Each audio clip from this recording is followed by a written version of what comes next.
District Board of Trustees is now called to order at 1:22 p.m. You may join today's meeting in person at a limited capacity via Zoom webinar or watch the live stream from the College of the Desert YouTube channel. These links are accessible by visiting the College of the Desert homepage. Roll call. President Hope, please proceed with roll call. Student Trustee Zarco. Trustee Pettis. Trustee Oden. Here, President. Trustee Kinnaman. Trustee Gonzalez. Present. Trustee Stefan. Present. Pledge of Allegiance. Could I please ask Trustee Gonzalez to lead us in the Pledge of Allegiance? Please join me in the pledge. I pledge Pledge allegiance to the flag of the United States of America and to the republic for which it stands, one nation, under God, indivisible, with liberty and justice for all.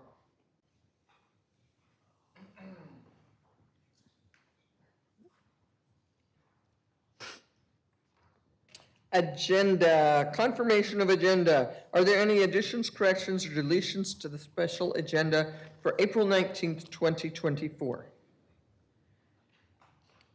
Seeing none, the agenda stands approved as presented without objection. Public comments. Requests to address the Board of Trustees regarding special agenda items. Remote public participation is allowed and will be accepted in person by email to otp@collegeofthedesert.edu during the meeting and submitted for the record or by using the raise your hand function by joining the Zoom link. Pursuant to District Administrative Procedure 2345, each speaker will be allowed a maximum of 3 minutes per topic. 15 minutes shall be the maximum time allotment for public speakers on any one subject, regardless of the number of speakers at any one board meeting. At the direction of a majority of the board, these limits may be extended. All comments must be submitted or brought forward prior to the end of the public comments section. As an additional note, this item is intended for members of the public who wish to speak regarding special agenda items only. Armando, do we have anyone that would like to speak in the public comments section? There are no public comments, Madam Chair. Thank you. Information, Board of Trustees. First item under this, ACCJC, core inquiries and updates. This item is presented as information only, and no action is needed from the board. President Hope, could you please introduce this item? Yes, thank you, Madam Chair. I'd like to ask Vice President Martinez Garcia to assist with this item. As you are aware, per a Monday Minute I sent out 2 weeks ago, we have received our core inquiries from ACCJC. There are 4. They are enumerated in a printed document in your yellow special folder, or it may not be yellow, special documents folder for this meeting. So just in terms of timing, we have these core inquiries. We do not need to reply to them immediately. We have actually until early September to reply to these inquiries. Essentially, what the commission is asking for is that the district take a look at their questions, provide any additional documentation that can help address their questions, and they will take that into consideration when they come for their visit 2 weeks later, because they will be here in mid-September. This is a process that is part of what they call the formative summative aspect of accreditation, so that they are saying, you know, we're looking for these things, but we want to give you more of an opportunity to give us information. So Vice President Martinez Garcia and I have been sharing this with a number of constituent groups throughout campus, because this is obviously germane to the board's work. We also wanted to share it with you, walk you through each of the inquiries, find out if you had questions or commentary that you wanted to provide, because over the summer, we'll be working together on preparing our response. So with that, Vice President Martinez Garcia, if you could begin the review. Sure. Thank you, President Hope. Madam Chair, Board of Trustees. Before we get into the actual core inquiries, I want to do a couple of acknowledgements. First of all, to Dr. Tim Kraus and Dr. Marilyn Flores, the Chair and the Vice Chair, for the ICER Review Committee. I really appreciated their time and their efforts, as well as their teams. They gave us a very thorough review of our ICER, and they were very complimentary of our ICER. In particularly, I want to point out they were complimentary of the time that we responded to their inquiries. We had a number of requests for evidence that we turned over to them in 24 hours, which was a really large feat for our co-chairs, as well as Dr. Caroline Maloney and Jeff Larson are part of our team to help review those evidence as they came in and made sure that they got back to the team in a timely manner. So I want to make sure I acknowledge both of them. Also, I want to acknowledge all of the writers of the ICER and all of their efforts, the co-chairs, the faculty, everyone that was involved, and of course, all of you for your support during this process. It was a great lift, but it was made light by everyone's efforts. So I just want to say thank you to everybody. Now, going into the core inquiries, the first one I'd like to review is core inquiry 1, team that's on page 5. President Hope and I are going to kind of do a tag team here to kind of review this. I'll introduce the core inquiry, make some comments, and then, of course, President Hope chime in wherever she feels necessary. Core inquiry 1, the team seeks to better understand total cost of ownership analysis linked to long-term range planning, long-range capital planning. This inquiry is really about the evidence that we as a district took on as we develop our buildings and also our staffing plans. Total cost of ownership is something that we have been working on and towards over the last year since President Hope's been here, maybe even before, but we want to make sure that we shore up. We feel very confident that this one will be met as we are working through a number of different processes with analyzing what programs are going to go at each of our sites, Mecca, Coachella, Indio, Palm Desert, Palm Springs, and Desert Hot Springs. And so working through those programming as well as staffing plans. President Hope. Thank you, Val. First of all, this TCO core inquiry is something that's very common within the system. It's very hard for us in California, given the volatility of our budgets, to really have a level of predictability that allows us to put aside, dollars for contingencies. But the two areas that the commission specifically called out is long-term commitments associated with staffing plans and with new facilities. Because with new facilities, you've got maintenance, you've got upkeep, you've got equipment, all of those things, and they want to make sure that we're mapping that out. Val has a team of faculty and administrators who are working on a way to tabulate the revenue that we'll be generating at every location, as well as the staffing that'll be required in order to generate that revenue. That work will be completed by the time the team comes in September. In addition, Vice President Garcia has some additional documentation and analysis that we'll be providing. So we feel confident that both of these, or that this particular core inquiry will be addressed. Are there any concerns from the board about this particular item?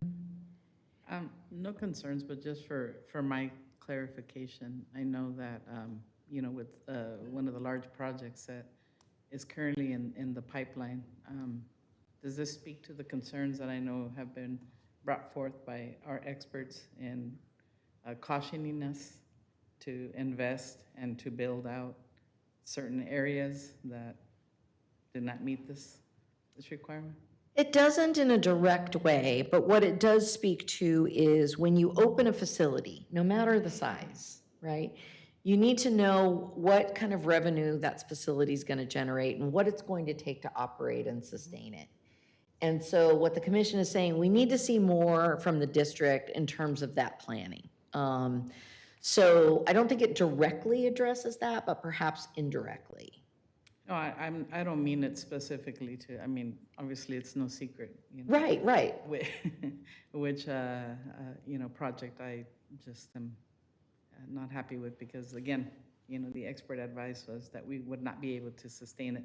So I know this isn't specific to that, but I'm glad that you have taken the role in the leadership as well as VP Garcia and taking a look at this, because I do think that we need to do the responsible thing and invest wisely.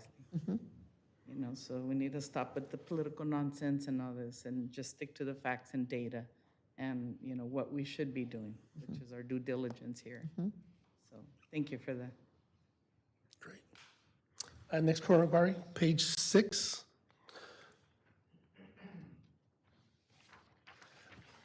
Core inquiry 2, the team seeks to better understand the process, timeline, and results used to regularly evaluate decision-making policies, procedures, and processes to ensure their integrity and effectiveness. What practices are used to widely communicate results of these evaluations? This particular core inquiry is speaking to our shared governance process, our participatory governance process, specifically from CPC to each one of our shared governance, participatory governance committees, and how we make decisions, and also the evaluation of those committees and for their effectiveness. Are they following through with their charters? And if so, what are their deliverables? Are we assessing at the level of CPC, College Planning Council? Are we assessing their effectiveness and the need for these committees to continue? And then again, once information or recommendations are moved up and decisions are made, how are they being communicated, those decisions, to the broader community? Are constituent groups relaying that messages back to the committees? Are the committees able to kind of gnaw on that information and produce some more recommendations, or how that process is all working? And what we are working towards is an evaluation that President Hope had brought to us and will be implemented, actually is being implemented currently with each of our committees through a survey to better understand what is going on with our processes to ensure that their voices from our committees are being heard, but as well as if they're being effective and the deliverables are being made. So President Hope, do you want to expand? Yeah, essentially, this boils down to something very simple. So if the commission asks us, is your governance effective? And we say the answer is yes, which is what we said, their next question is, how do you know? And so the survey results are a way for us to answer the question, how do we know? And also, how do we know where we need to improve? We've been in meetings where people said, hey, maybe we don't need this committee anymore, right? Because that work is being taken up by another group. But that kind of analysis is really what they're looking for us to have. And I think that process will continue to be refined. We have a tool we're going to try out, but it may evolve over time, and that's fine. The commission just wants to see that an evaluation is occurring. Any thoughts or questions about that inquiry? Okay. Okay, great. Core inquiry number 3, page 17. Thank you. The team seeks to better understand how the board acts as a collective entity, including once a decision is reached, all members act and support the decision. Specifically, this core inquiry is looking at the board evaluation, which I believe the board is currently going through. As you, President Hope, may note in a second, there was a gap in the evaluation process. And so the board is, or the ACCJC is looking to clarify the evaluation of the board and how you go through that process. President Hope, do you want to expand on the next item? Yeah, so this actually addresses 2 different standards, as Val mentioned. One of the things that they're looking for is focused training that the board engages in order to reinforce a unified approach to decision-making, which does not mean that people can't dissent. It means that we should have robust discussions. And then they want to see evidence of how, once the board reaches a decision, the board members act in support of that decision. And then the self-evaluation component is one of the things we're discussing here today, because with that time lapse, they want to make sure we're back on track. We think that it'll be a really unifying project for us also to develop some goals together to address this issue about the board acting as a single entity. Madam Chair. Yes. So some of the trainings that we have been through will show that as well. Will they be checking votes to see whether or not that's really evidenced in the way we vote? They may. I think more importantly, what they're likely to do is when they visit, they want to talk to the trustees. So I think they're going to ask to speak with each of you individually. They may even talk individually with you about the self-evaluation, or about anything else that it occurs to them to ask. I know they're also intending to interview the staff who support you. So Armando, Irene, probably me, just because they want to establish that the evidence that we present is representative. And we will discuss the kind of training that you just referenced, Trustee Oden. And very much the training you were doing today.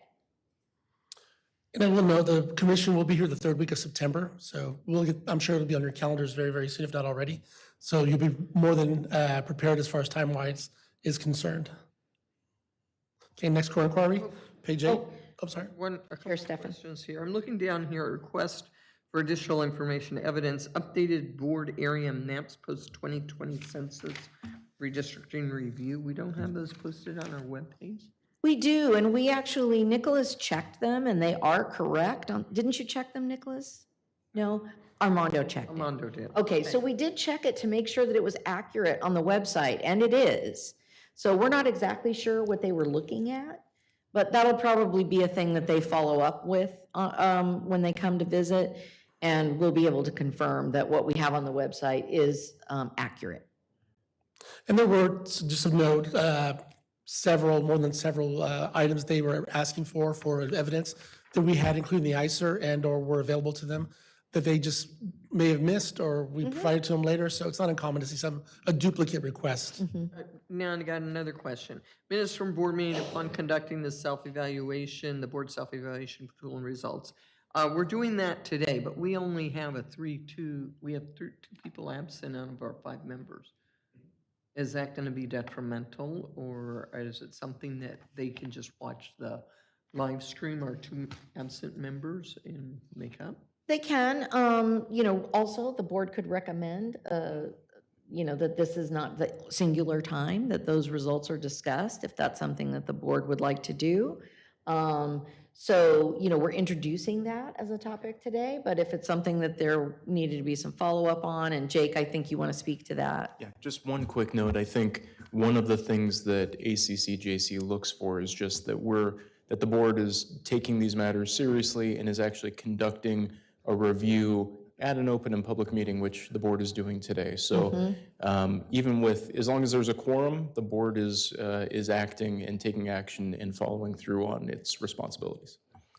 Thanks, Jake. I do agree with your concern, though. I think it's unfortunate that we're not home.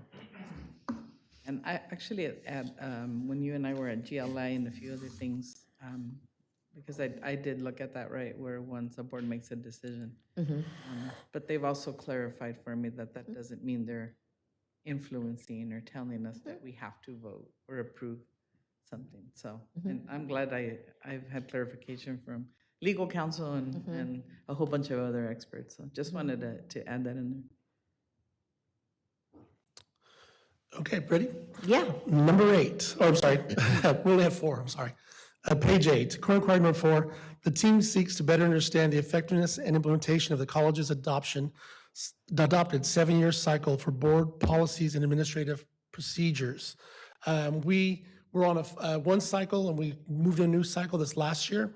We are still in the middle of implementing that. So what the commission wants to see is how are we going to do that, or how it's been done.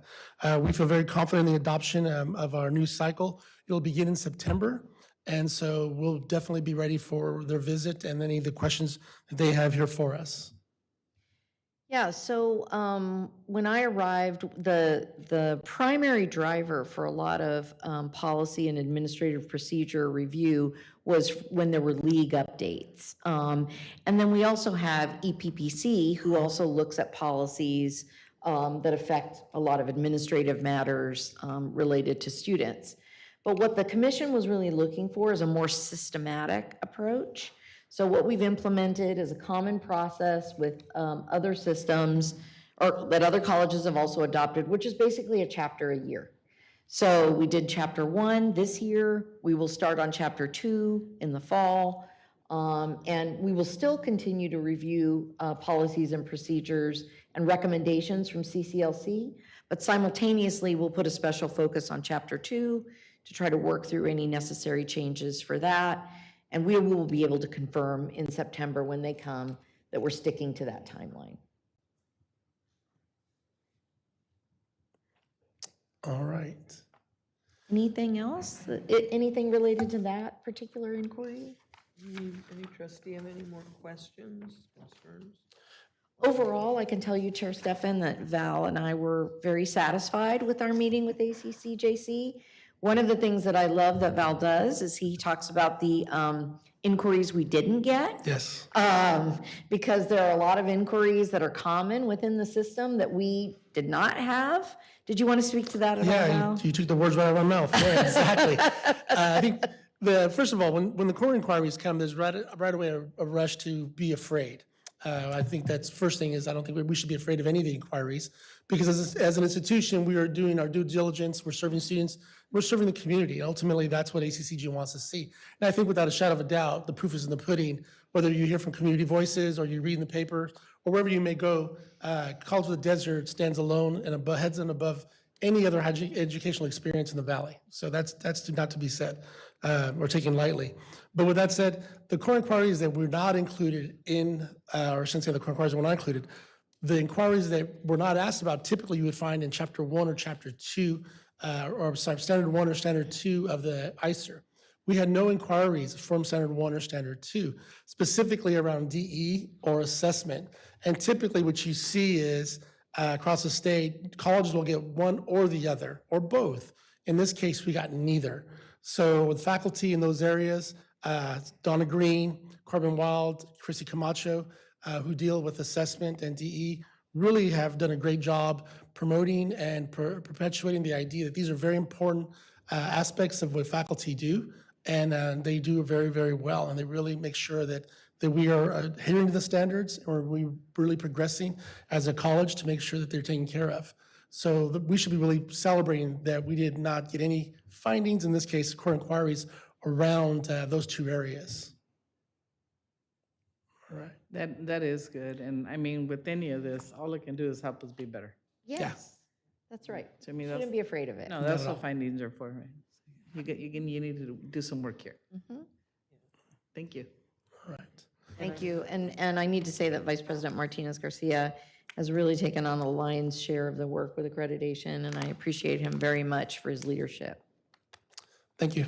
And I want to thank both of you for explaining it to us. I want to thank our faculty and our staff, everybody that participated on this, because I know when they rolled out the new evaluative thing, everybody was in total panic. Not here, but throughout the state of California. And the first schools that went through it were like, oh, we only had this, oh, we only had that, you know, and so I didn't know what to expect. And I think that's been a lot of the fear and the panic around the state of California with this new system. I did hear the state panel accreditation thing talk at one conference, and they were saying, you shouldn't be afraid of us. We're just there to try to help you and clarify things. And this, to me, especially the way that you clarified it just now, it really does, it just made it a lot clearer and clarified a lot of what they were saying. They're looking for clarification on points. They're not looking to, ooh, missed type of thing anymore, like they kind of did before. Right. You know, and I'm sure that if you can't clarify, then I'm sure they'll give you support on how to get it done. So, but I really appreciate the explanation that we had today. Thank you so very much. You're welcome, and thank you. Thank you. Okay. And thank you, President Hope. Are there any questions? We already asked if there are any questions on that. We're going to go down to the next item. This is the study session section. And if this is the board training on ethics and goal setting. President Hope Please help us introduce this item. Thank you, Chair Stefan.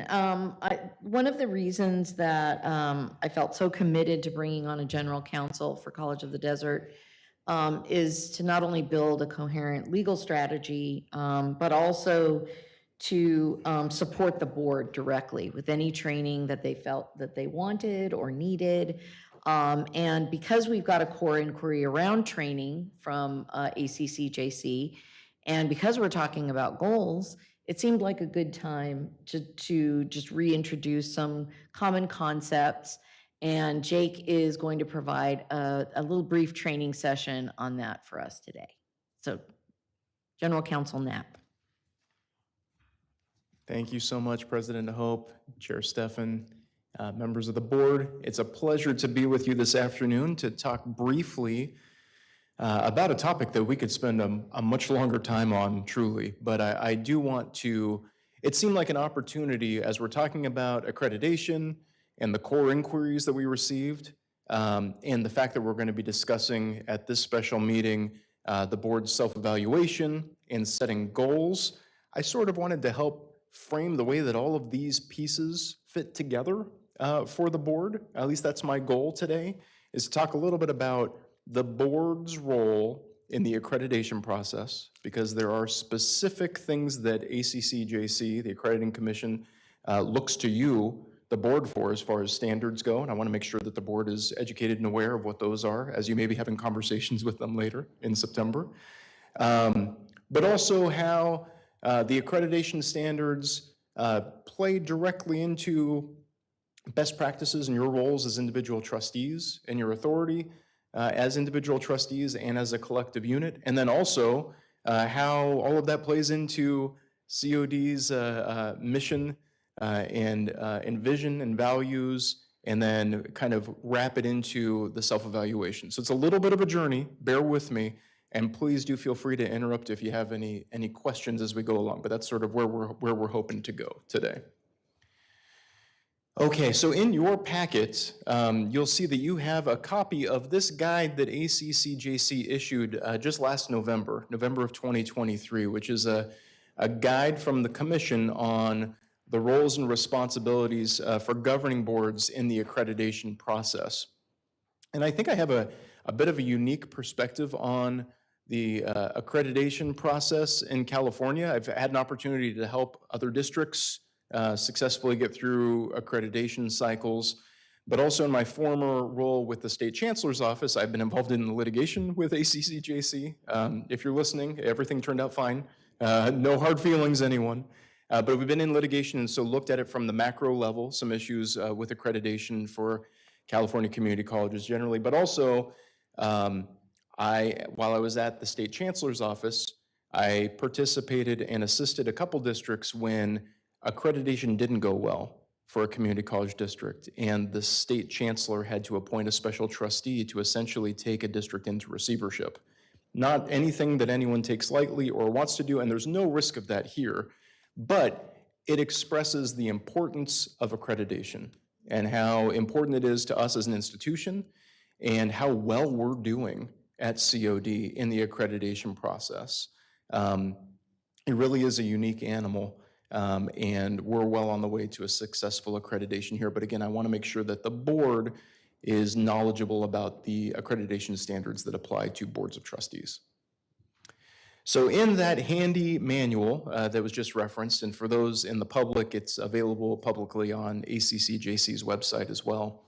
The ACCJC tells boards of trustees there are three general areas that boards are looked that they look to boards for their roles and responsibilities in accreditation. And generally speaking, they're effective leadership and governance, fiduciary responsibilities, and then some general points about high functioning and effective boards generally. So we'll walk through each of those briefly here.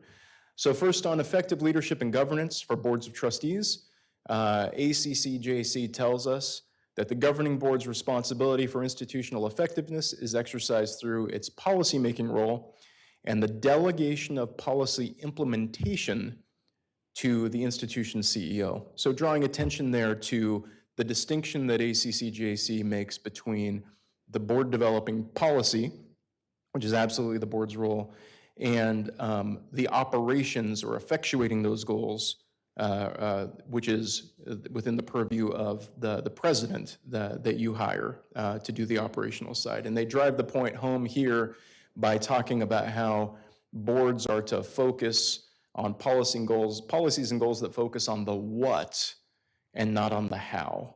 So the board and all boards of trustees for community colleges in California, the idea is from the accrediting commission is to focus on the what, the mission, quality, outcomes, improvement. What is the broad strokes of the direction you want the college to go? And then you entrust your CEO on the how and how to achieve those outcomes. So that's, in a nutshell, the way that ACCJC discusses effective leadership and governance from a board. Fiduciary responsibility, this is very straightforward. It's exactly what one would expect. The board has a responsibility to make sure that you develop as trustees the expertise that's needed to make sound budgetary decisions that support educational quality. And that means looking at current and projected revenues and expenditures and any long-term obligations that we have. Obviously, I know each of you takes our fiduciary responsibilities very seriously. I'm not going to spend a lot more time on this. It's pretty straightforward, and I know we're doing an excellent job at College of the Desert. And the last sort of basket that ACCJC points out in its pamphlet for boards to be aware of as far as roles and responsibilities is just some general points that they highlight for what they call high-functioning and effective boards. ACCJC tells us that a high-functioning and effective board advocates for and defends the institution and protects it from undue influence or political pressure. I like the choice of language there. I like the idea of thinking of our board as a protector of the institution and protecting the institution, which includes not only our faculty and staff and administrators, but our students from the undue influence or political pressure from the outside so that everyone can get the good work done that we're doing here. I would pause really quickly here and also point out that, well, I'll get to that in a minute. Another point here is that ACCJC tells us that board members do not represent specific constituencies in the sense of taking board actions in favor of the interests of those specific constituencies. All governing board members have a fiduciary responsibility to the institution and represent everyone in the district. And that would mean for our board, each of you is elected within a trustee area, one example of this. But really, once elected, you all have a fiduciary responsibility to everyone within the district and have to have the interests of the district at large at heart when developing policy and making decisions.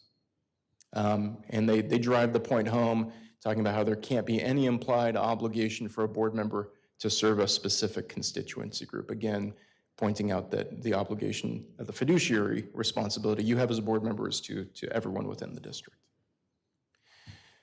So those are the three large big picture baskets of board responsibilities from ACCJC. I'm going to very briefly talk about specific standards of accreditation. And we saw one of these in our core inquiries, but I want you to be aware as members of the board of a few of these specific standards that ACCJC holds boards of trustees to in the community college system.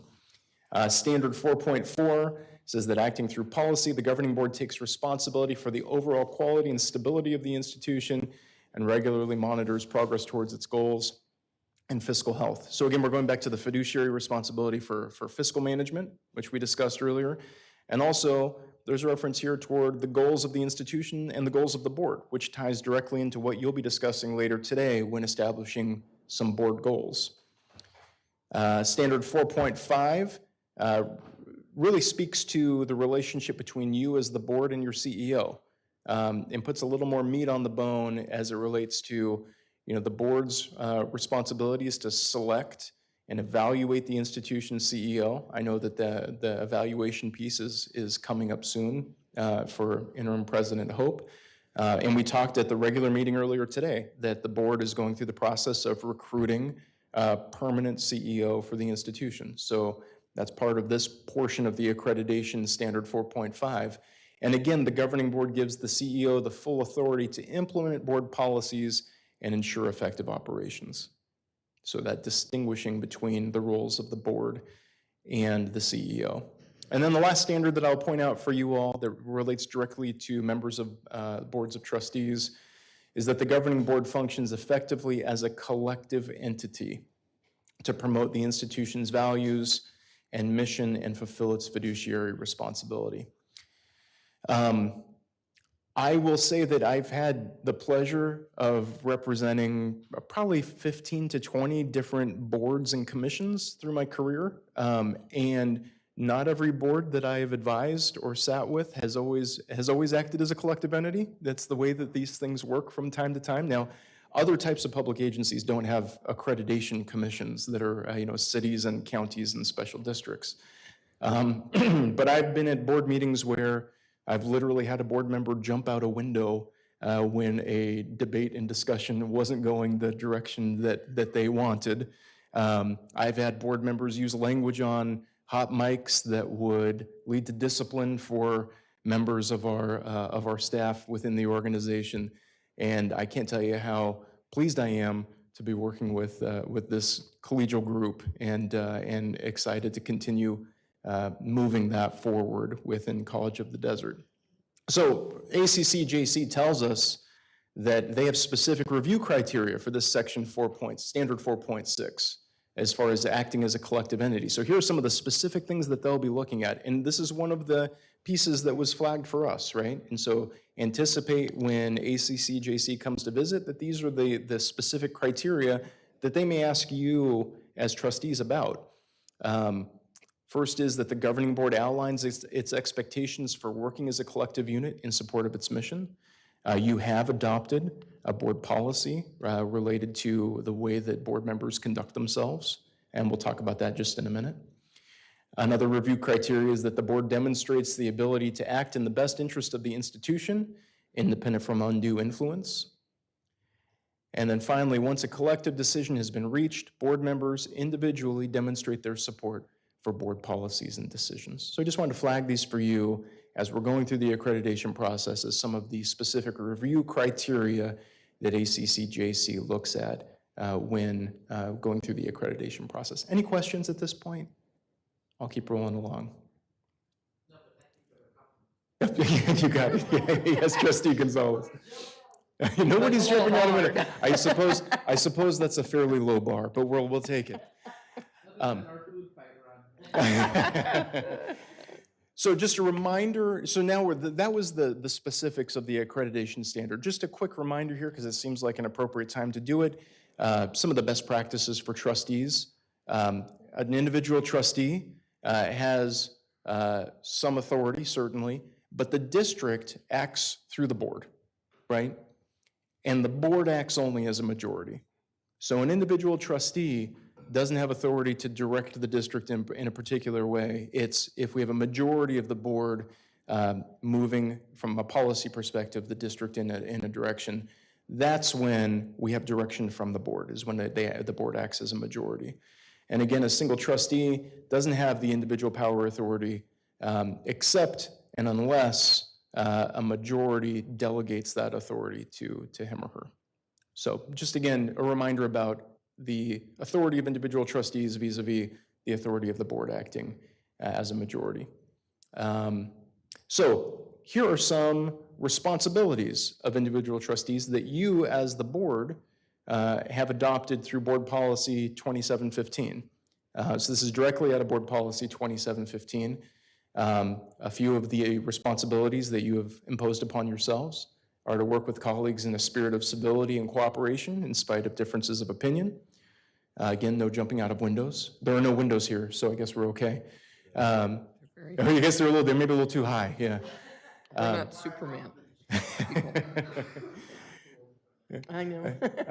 Keep an open mind. That's important not only through your discussions with one another, to keep an open mind and be a good and active listener when having debates, But it's also important from a legal perspective because there are certain matters that will come before this board where the board will act in what's called a quasi-judicial proceeding.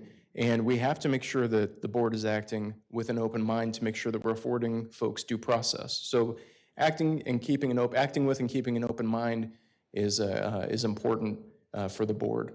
Obviously, devoting the time, thought, study necessary to be a highly functioning member of the board, uphold and abide by majority decisions of the board, and again, driving the point home that you're responsible and fiduciary to all citizens of the district, not just your specific trustee area. And then I'd be remiss as your general counsel if I didn't point out that we also have to comply with legal requirements like the Brown Act and Public Records Act and things of that nature. And we will be having more trainings on those topics in the very near future and moving forward.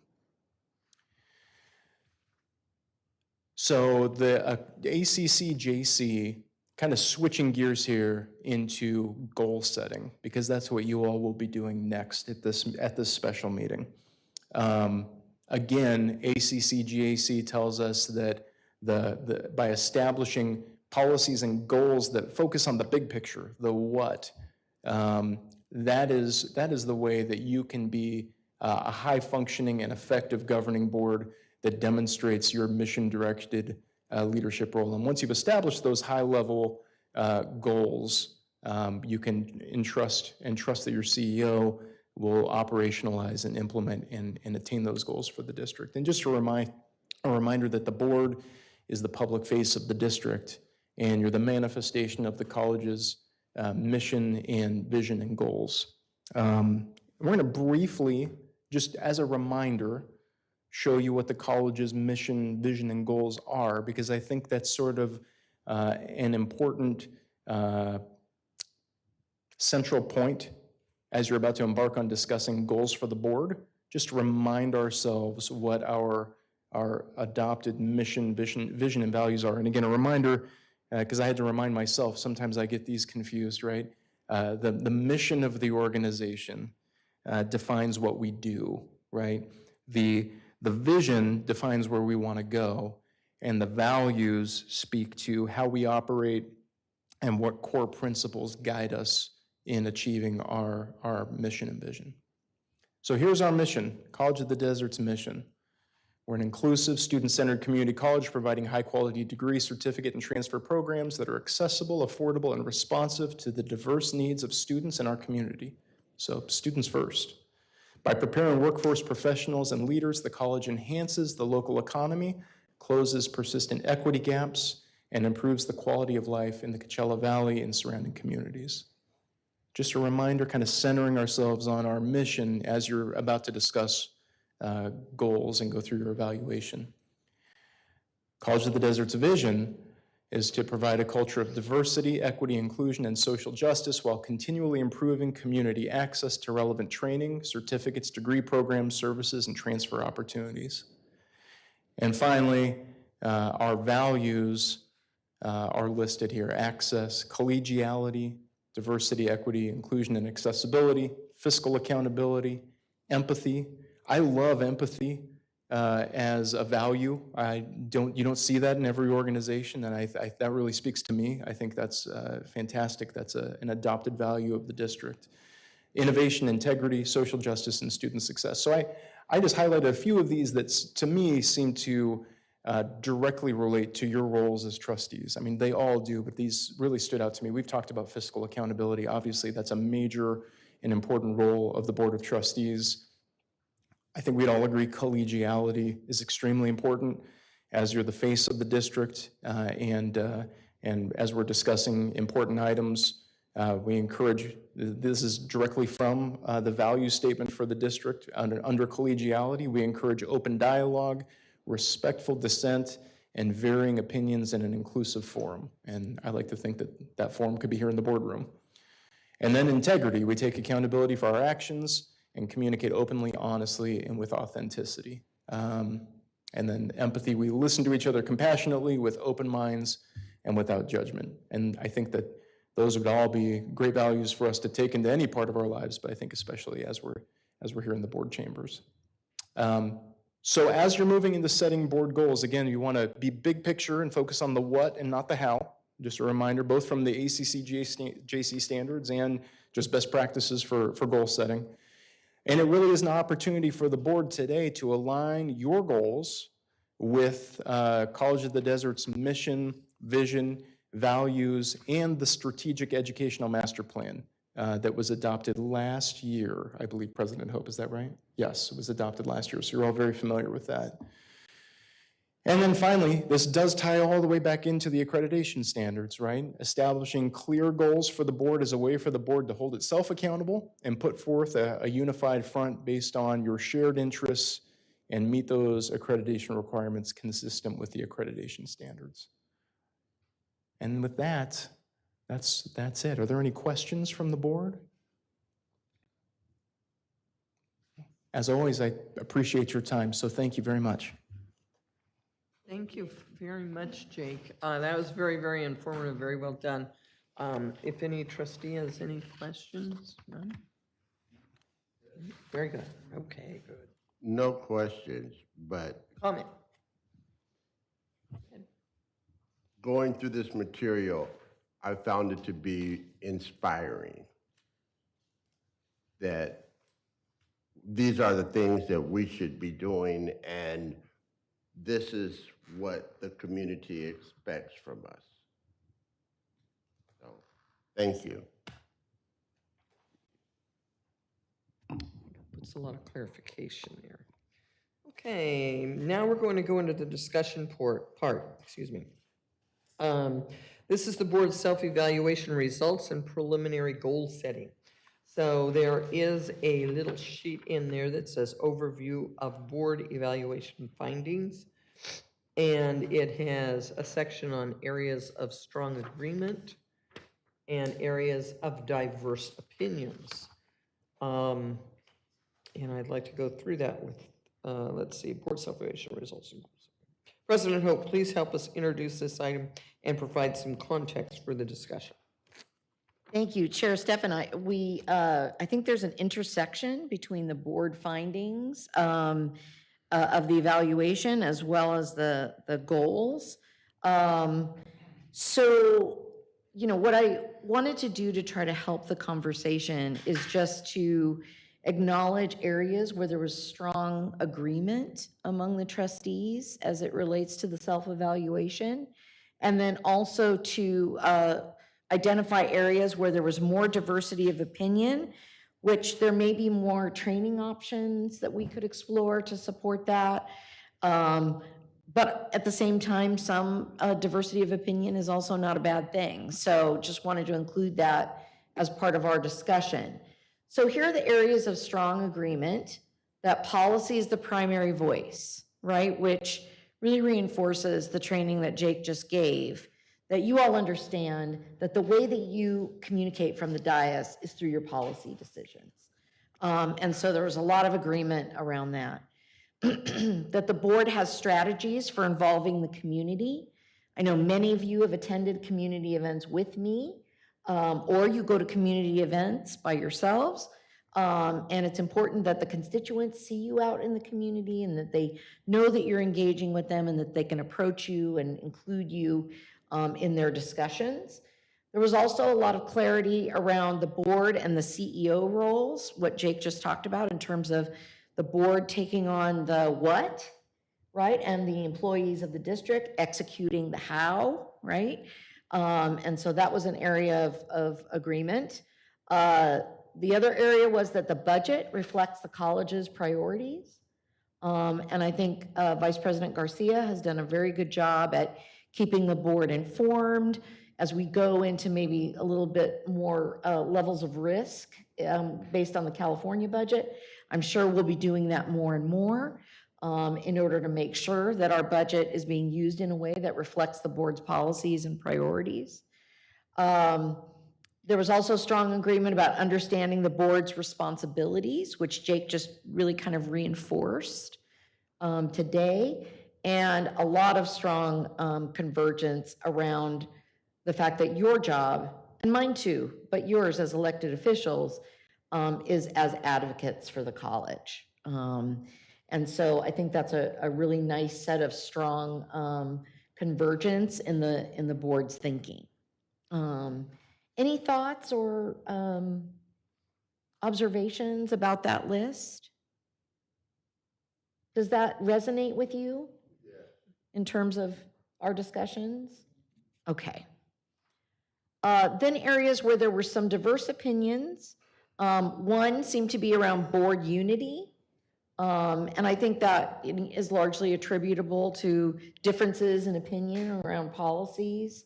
And I want to make it clear that it's not that the commission says there can't be a diversity of opinions on the board. What they're really looking for is how that discussion is processed, right? Which is a lot of the spirit of Jacob's presentation.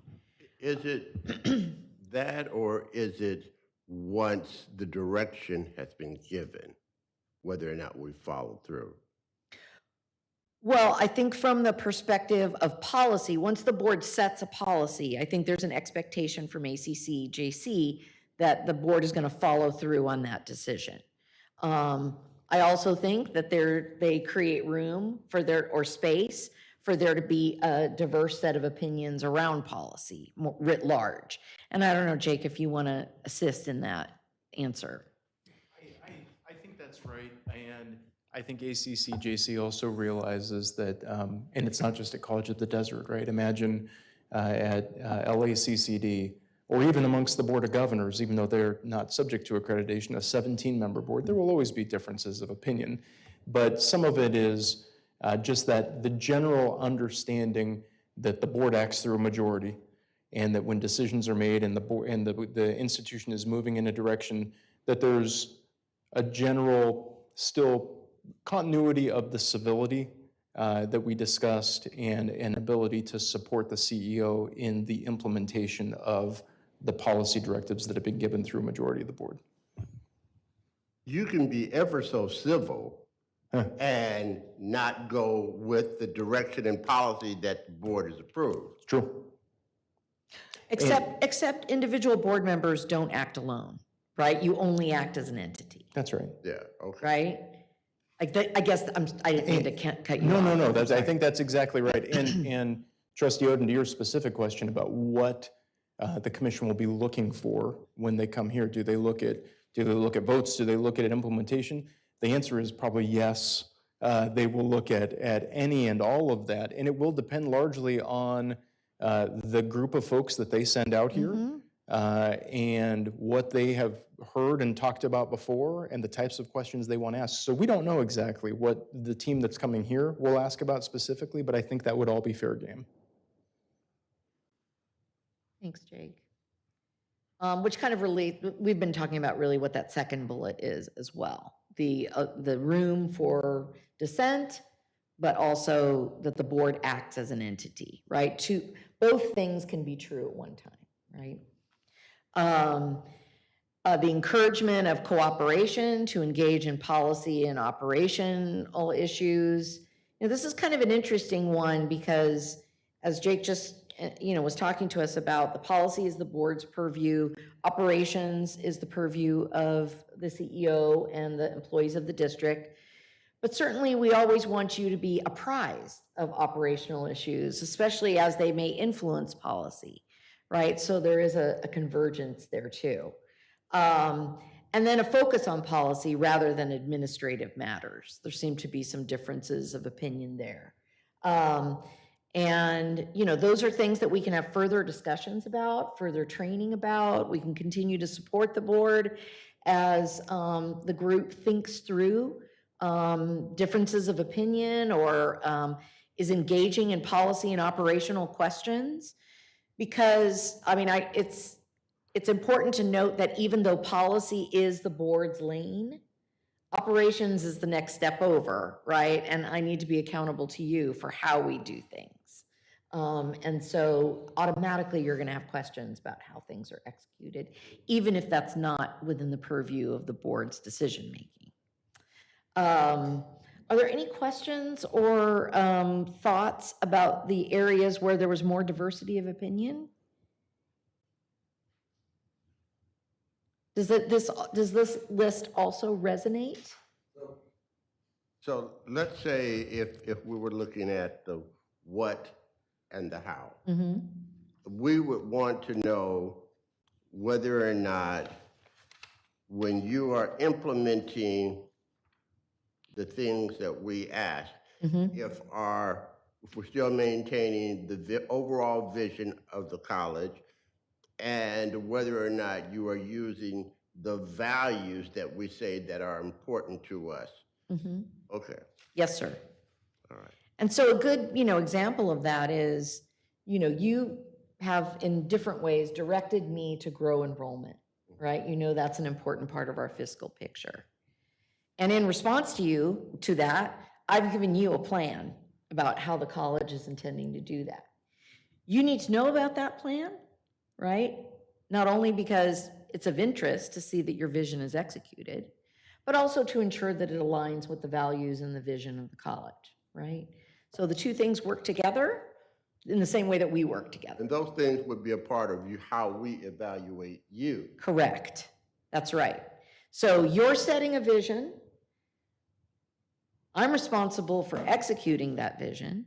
And then you evaluate me on the basis of how well I'm executing that vision. Does that make sense? Perfect sense. Okay. And you would also be giving us feedback periodically Correct. without us necessarily having to say, well, how are we doing? Yes. Or is this So happening? that there are no surprises or few. Right. And it may be in the execution of that vision. We went in one direction and found out that maybe wasn't the right one and we have to recalibrate. And I might come back here and say, hey, we had to change course. I told you we were going to do it this way. Now we're going to do it a different way.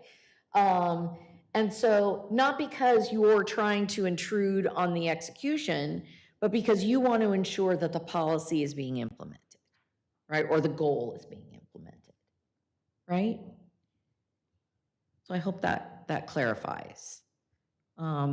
You also have a more fulsome report of the self-evaluation results.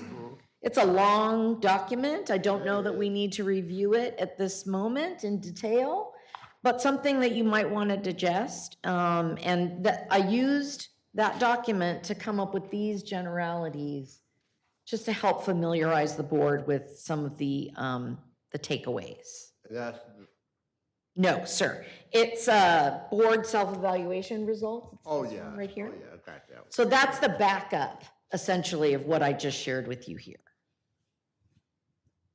Yeah. if you want to look more closely. Yeah, some of those are interesting. The comments are really good. Yes, Very telling. yes, sir.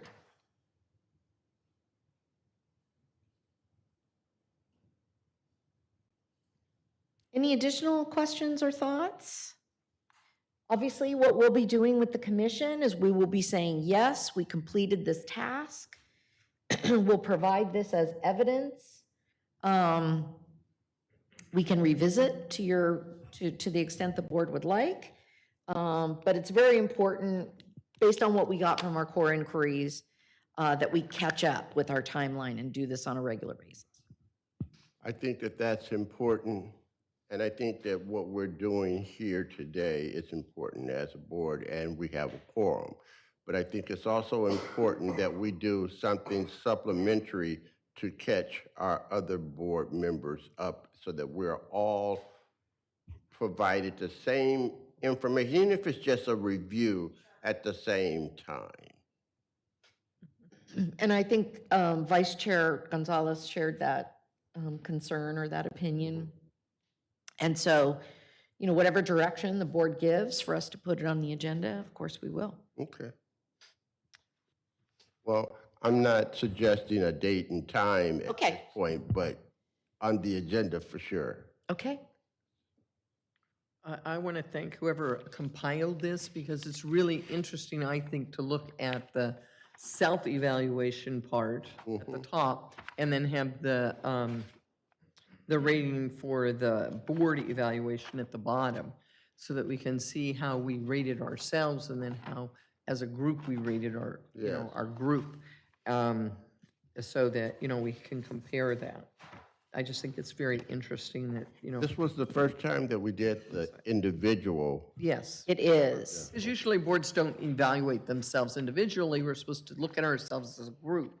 But I thought it would help us know where we needed to get some more education if we each looked at it and said, hey, I could use this. Being the new kid on the block, I found it to be very beneficial. Good, good. And I think, to your point, a review, before we have the commission visit would probably be good timing. Thank you very much. And we can thank Armando for the report. For the compilation, because So- that's a lot of work to get done. It was. It was a lot of work. He did a very good job. And then to put it together so that it matched up like that was just really, It was good. So thank you, Armando. I really appreciate that. Okay, so now, thank you very much, President Hope. Trustees will now begin a discussion on the results of the self-evaluation and review of the draft goals. The goal is to bring this item for action during the May 17th regular meeting. I have a few things that I want to set as parameters first, but does anyone have any comments that they'd like to start with? Or do you want to hear the parameters first? I'm not sure if I will be in attendance. I know I'm returning on the 17th. Oh, that's right. Yeah. We could put it on the June board if that works. We could do that, yeah. Okay, let me, these are some of the parameters or talking points. After seeing the core inquiries from the ACCJC, setting goals together is a unifying activity, and it is a requirement of our accreditors. It's important to have in place before the presidential search so that we know we're all on the same page looking for the same type of president for the future. It's a unique opportunity to align board aspirations with the strategic educational master plan that the board approved in November of 2023. And I worked with President Hope to draft something as a starting point to maximize our time together, and with our attorney to make sure that we were kind of in compliance there as well. And hopefully, today we can evaluate the draft, suggest revisions or modifications, and take some time to consider the goals for this next year. And do we all have one of these? Yes, thank you, Chair Stefan. Everybody should have in their packet, it has the College of the Desert logo on the top, and it says Draft College of the Desert Board Goals. And I want to thank Chair Stefan for working with me in order to come up with, really think of these as in pencil, sort of preliminary goals. And I'll say that I drew a lot of the inspiration for these preliminary goals from conversations with Trustee Stefan and from individual conversations that I've had with each of you and knowing about things that you hope for with College of the Desert.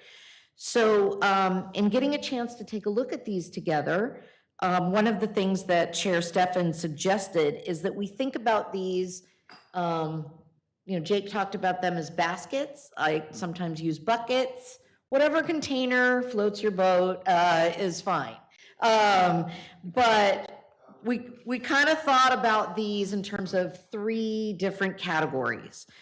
Equitable access and success, ensuring organizational and fiscal health, and then the last category of advancing board governance and CEO relations. So we didn't want to go past 10, because when you have more than 10 goals, it's a lot to keep track of. But we thought that it might be useful for the board to start with something that's in writing and then make modifications to it rather than starting with a blank page. It's really hard to write as a group. And so what's included here at Chair Stefan's direction are a list of potential goals, if you agree to them. If there's something you'd like to modify about them, that can be modified. Of course, these are your goals. Or if you say, I don't think that's an appropriate goal for us this year or in the next coming time, that can also be changed. But if we were to look at these kind of in these groups, the first 5 really deal with equity, success, transfer, and work-based learning, right? Kind of writ large, which is the mission of the college, as Jake reminded us, right? It's about helping our students achieve and be employed, and that we want to reduce persistent equity gaps that we see in our data, especially because we serve so many students of color. That needs to surface to the top in some way. So I took the liberty of creating, a couple of goals along that line. That next section of 6 through 8 is about organizational and fiscal health. You've heard Vice President Garcia talk about some of the goals that he's recommending in terms of our fiscal health. And that has to do with reducing some liabilities. And then additionally, we're thinking about the organization in terms of the diversification of our hiring. And then last, board governance and CEO relations, accreditation, and hiring a superintendent president are 2 of the most important activities in the future for the board. So that's what's really encompassed in 9 and 10. So with that, Chair Stefan, I don't know how you'd like to do this, just go through them one at a time and give some feedback. There's a rationale included for each of these, but this would be a great time for the trustees to provide any feedback or suggestions about how the goals are framed. And again, they'll need to be brought here for action anyway, but this is just an introduction to what some of these goals might be. Okay, so if I could have everybody look at these for a moment. Yes. And then that very first one, we're always talking about, getting our enrollment back to where it was pre-COVID. And the thing is to say, we want to be back where we were then. Well, do we want to be back at the same, exactly where we were in numbers of students? Or do we want to be back where maybe we should be if we were looking at it today? And the thing that we came up with was to increase the enrollment for the 2025-2026 school year by 18%, okay, from where it is now, okay? Now, if you look at the rationale, in order for COD to rebench and establish revenue commensurate with its highest enrollment point, the district will need to increase enrollment by 900 FTES. That's approximately 10%, okay? But in order to sustain new facilities, expansions, additional FTES will also be needed, which is why the goal is 18%. This sets the FTES goal to 10,600 FTES. The college intends to meet this goal through dual enrollment, incarcerated education, increased retention, and increases to short-term programming. Okay? It's important to remember that, when you open a new facility, you usually get increased enrollment. That's what's happened in the past every time we've opened. So it isn't like we're shooting for the moon, but, we don't want to shoot our sights too low either. So that was the 18% there. And it sounds reasonable. If we don't make it, then we know we overshot. If we do make it, maybe we'll even exceed that, and then we can say, oh, wow, we didn't realize we were so good, right? We can be really good. But, it gives us kind of a ballpark figure, and it's based on a pretty strong rationale of where we need to be in order to make everything sustainable. So, anybody have anything they'd like to share on that? How do you feel? 18% too high, too low? Do you think it's... I think that's all the recommendations I think are very good, and I think this is a good vantage point from which to start. I think we need a little more time to kind of in with these before Yes. we can make any realistic, adjustments or alterations. And I think the same would be for our missing members as well. Yeah. Do you want to take it home and digest it for Yes. yourselves? And then maybe we can do a Zoom thing. I know we cannot have 3 members, but maybe the other 2 members could meet with President Hope and with Jake, not myself, because that would be Quorum, huh? yeah, that would be a quorum. Right. So just the 2 of you to go over some of this information. Jake, is there something you? Yeah, we can certainly, we can always have individual contacts with board members and if answer any individual questions that you may have over time. We could also have a discussion item at a future agendized board meeting. We'll make sure, no matter what, we'll make sure that we're in compliance with the Brown Act. The other thing I was thinking, is if they could be met with either one at a time or, Yes. together. It might be better one at a time, I don't know. To go over the background information and be told to look at this. Then next meeting, and I know Trustee Oden has made the comment you won't be here, is that correct? On the 17th.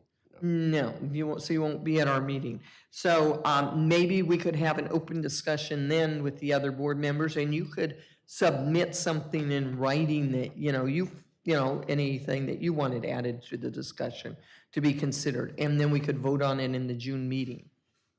Or June, I mean, I think it would be, June is fine. yeah, because I mean, I think it's good when we are all able to together. discuss it as a body. I think Mr. Oden has a question. Yes. Yes, I think it was boiling over. I think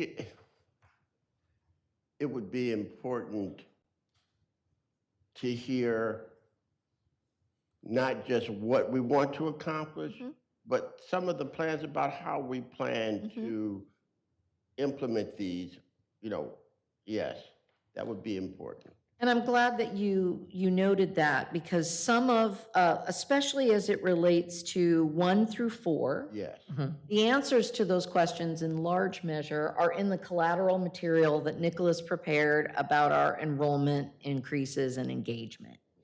So as you think about the what, you can also see some information about the how, and then make a determination about whether or not you think those are goals that the trustees would feel comfortable with, or whether or not you want to recalibrate based on some of the planning that we're doing. But I think if you see those as companions, that will help, as you're reading through these, which is why I wanted you to have that today. this has really opened up a lot of other questions. I know. It's a lot at one It's time. really is a I lot. understand. I understand it's a lot. This is the first time that we've really done, an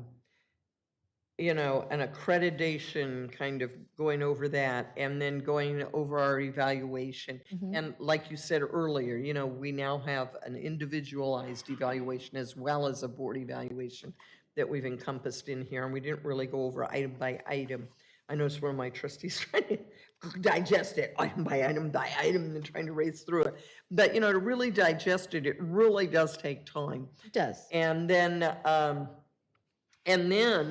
having goals put at you and, trying to relate it back and make sure that everything meshes for yourself. Because I know that's always a concern of a trustee. You don't want to have something just thrown out at you and, you have to say yes or no. And it's like, no, I don't know, So I know we need time to digest all of this information. Plus, we had a training today on how all of this incorporates together, the evaluation, the goals, and the accreditation, and how we're trying to get it all resolved simultaneously. But it is something that we do need to have in place for when we do start that presidential search, so we don't want to push it back beyond June, okay? That's why I said maybe we can bring it back for at least a discussion next month, and then bring it back again in June for a discussion and an agenda item. We can have it as an agenda item, and then we can discuss it just prior to voting on it. And it might help clarify things at that time too, if that's Does that sound acceptable to the board members? There's no voting on this. This is not a motion. It's just a discussion to see how we want to move forward with this at this point. Yeah, I mean, I understand, with the interest of time, but I would just hate for, for trustee Oda not to be here. And I mean, I know you can't be here and that's fine, but. Yeah, well, I thought maybe he something could might get watch a it. little Yeah. lost, or things might come up that we want to dialogue further. I just don't want to disenfranchise. It's totally in the purview of the board, how you want to create the Well, we're going to timing. have that discussion before we vote, but we do have to vote in June if we're going to move forward with that presidential search. And we don't want that to go too far down the line. It's all right. That's true too, yeah. That's what my thought was, because we have two board members that haven't even had an opportunity to digest this yet. And we need to get them trained and able to digest it. Jake? We may have to agendize another meeting.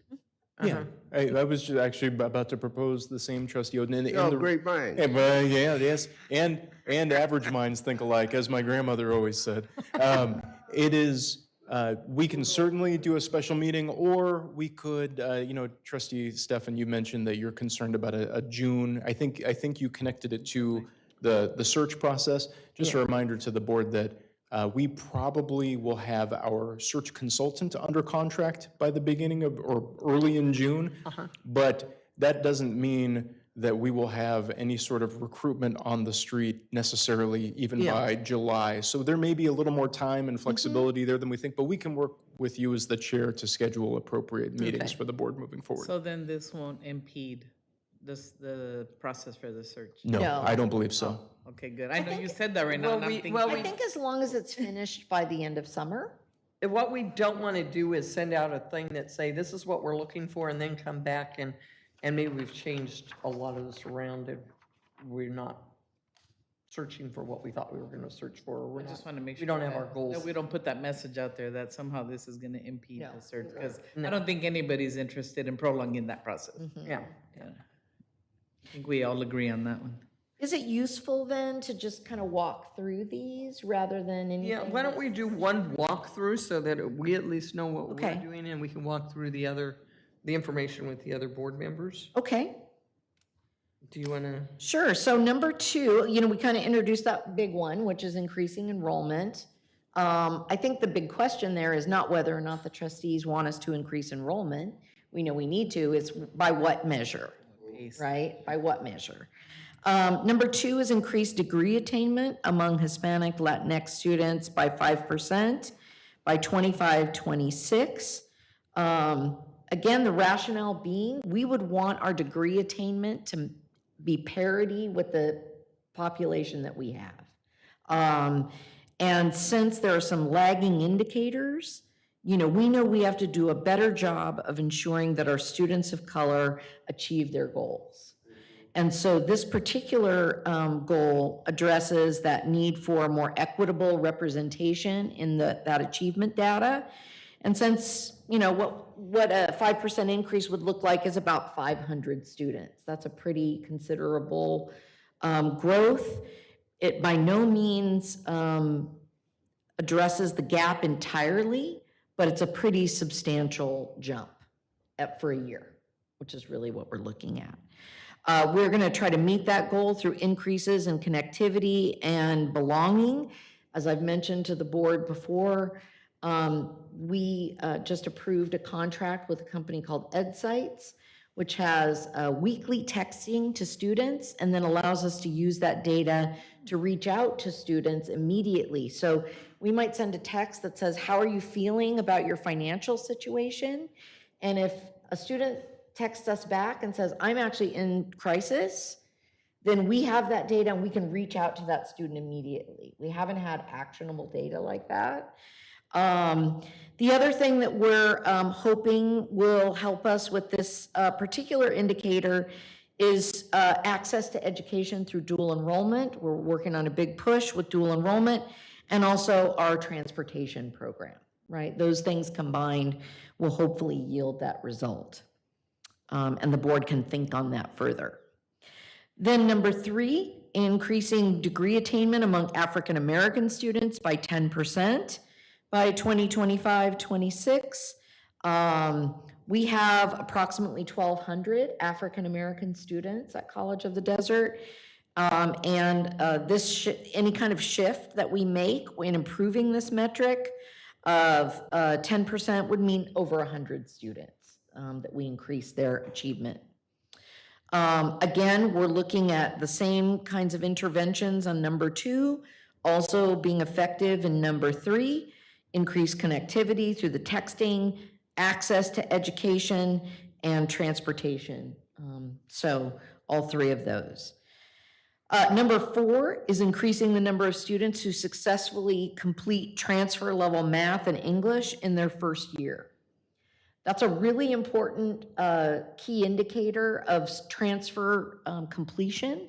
When you look at the research nationally and in California, students who complete transfer level math and English are more likely to transfer.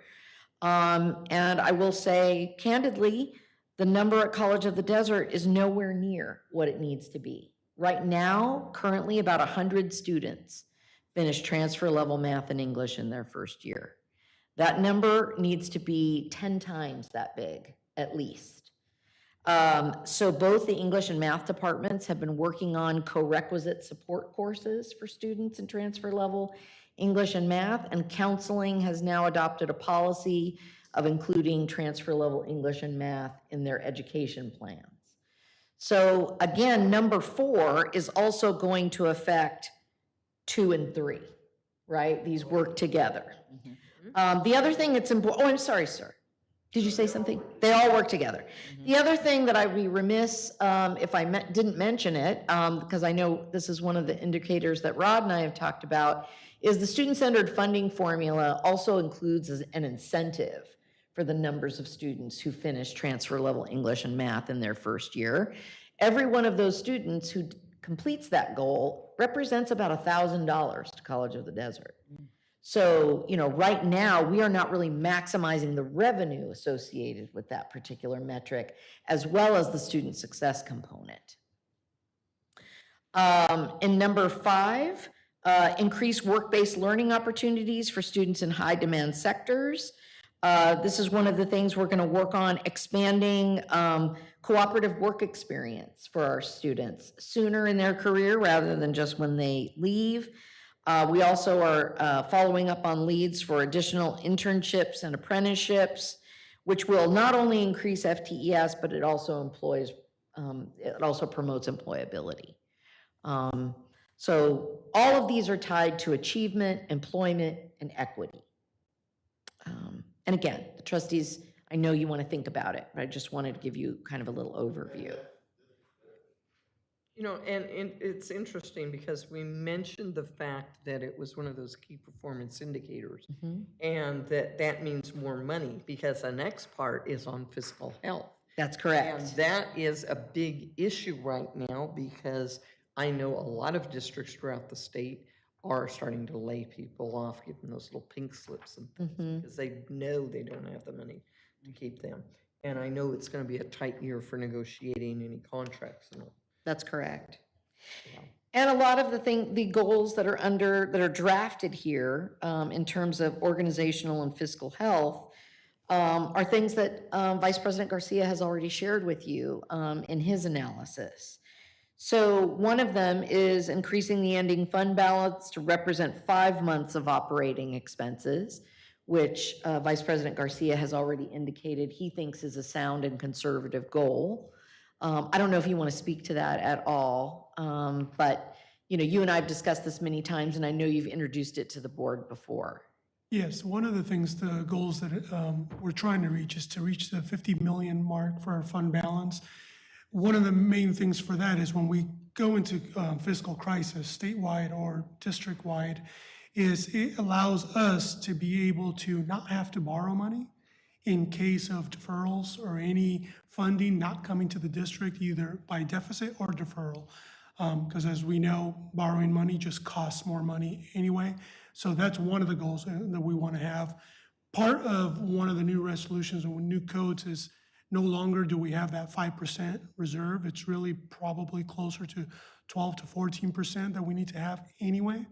So, and really that's basically 2 months worth of salary. So I've seen deferrals before by the state go 2, 3, 4 months. I've actually seen a budget not being adopted until October, which means we get zero funding until that budget is adopted. So we want to try to avoid any borrowing or any health, and then that will protect us to, also when we're looking at staffing and our own operational needs, is to be able to have that safety net, not have to go outside and figure things out.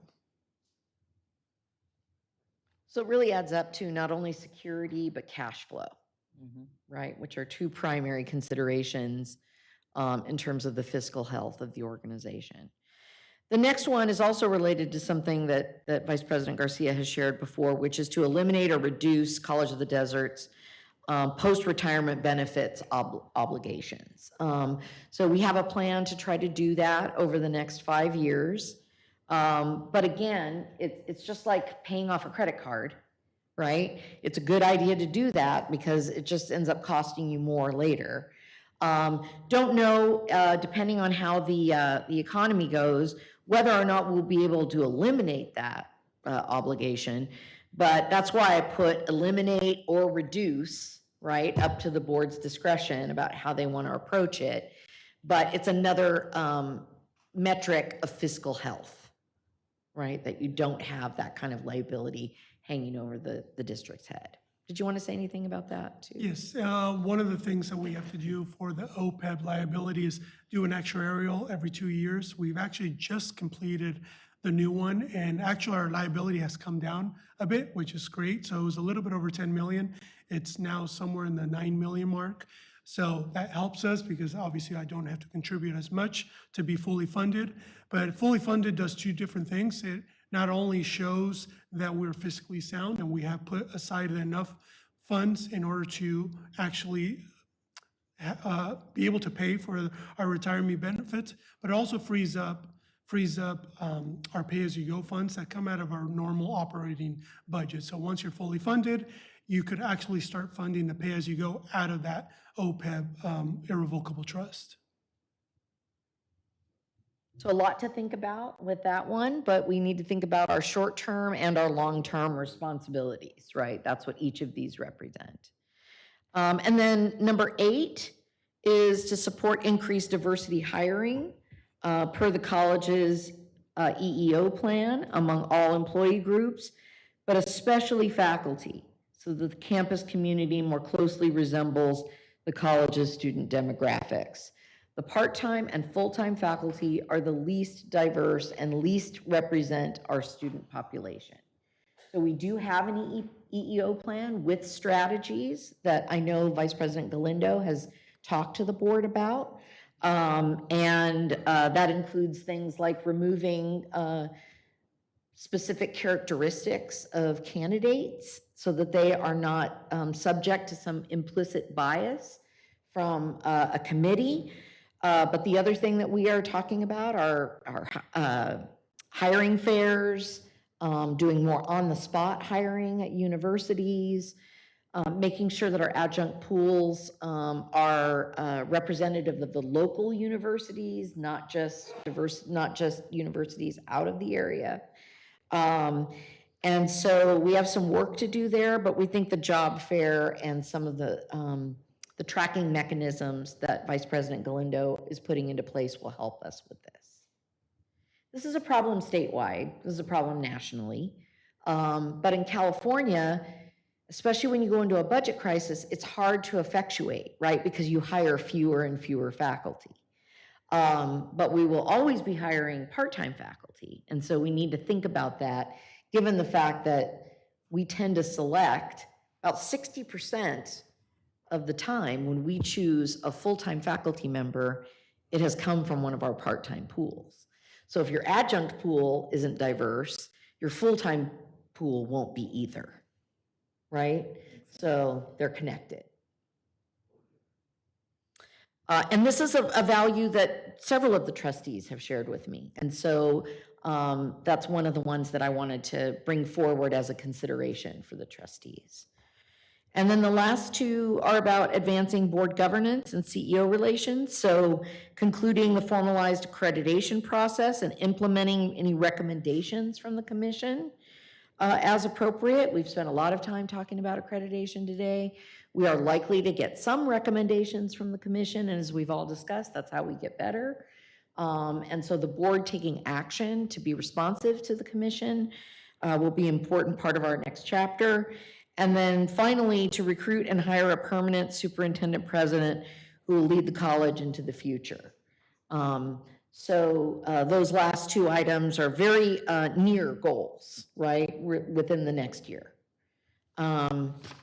And, you know, I would just encourage the trustees to read the rationale more closely and consider how comfortable they feel with these conclusions and bring back recommendations and modifications so that we can support further discussion. And one thing that I find really interesting, you know, like we have years down on some of these that are out there. And that doesn't mean that we can't get updates on them annually or even semi-annually on how we're doing. And if we need to, we can modify either up or down or whatever, you know, or maybe just leave it the same, try harder, try new, you know, see if we can get the CEO in the college to try some other tactic that might work better. We will hear of something at some conference. And if I can say, Trustee Stefan, that is exactly the kind of thing the commission's looking for. They want to see that the trustees are checking in on the completion of those goals, evaluating whether or not they're being met, and then recalibrate if necessary. That's showing that the district is always striving, always aspiring to be better. That's what they're most interested in. And if we're continuing to go to conferences and get training, then we might hear of something that, you know, worked somewhere, and maybe we can bring that information back and then turn it over to the CEO to see what maybe something that they feel would work here. And if I can thank Trustee Oden for bringing EdSites to my attention, because that's part of the reason why we're in the process of implementing that, which is our texting system. So that's an example of what you just shared. Yeah, anytime we bring something back. Okay, does anybody have anything else that they would like to share or bring forward at this time? We won't be bringing this back for an action item during the May 17th meeting. We may bring it back for a discussion, but we'll continue to have another discussion in June and then a special meeting if necessary to vote on it at that time. Okay? And, but just to keep an update, and if you do have questions or concerns, please bring them to Jake or to President Hope here, and, or, you know, contact the Office of the President and leave a message there, you know, that you have concerns or you want more information or you have questions that you'd like answered, so that we can keep the discussion going and have a lot more information for you next time so that you feel more confident in these, or maybe you want to change them, like we said, okay? And thank you, This is our Trustee. Thank you, starting Chair block. Stefan, for getting us started on that. Well, thank you. Thank you so much for following through on this for me. And thank you for the board evaluation and for our training today. I mean, this was like a really joint effort, and it's been a lot of work, and I appreciate everybody staying later because I know we all had other things we could have done, right? So if there are no further questions, comments from the board, I don't think anybody requested to speak at the end of the meeting. I noticed it wasn't down here. Anyhow, so it wasn't agendized, so we can't add it anyhow if they did. But if there's nothing else to bring forward, I will now adjourn the special meeting of the District Community College District Board of Trustees at 2:57. Thank you.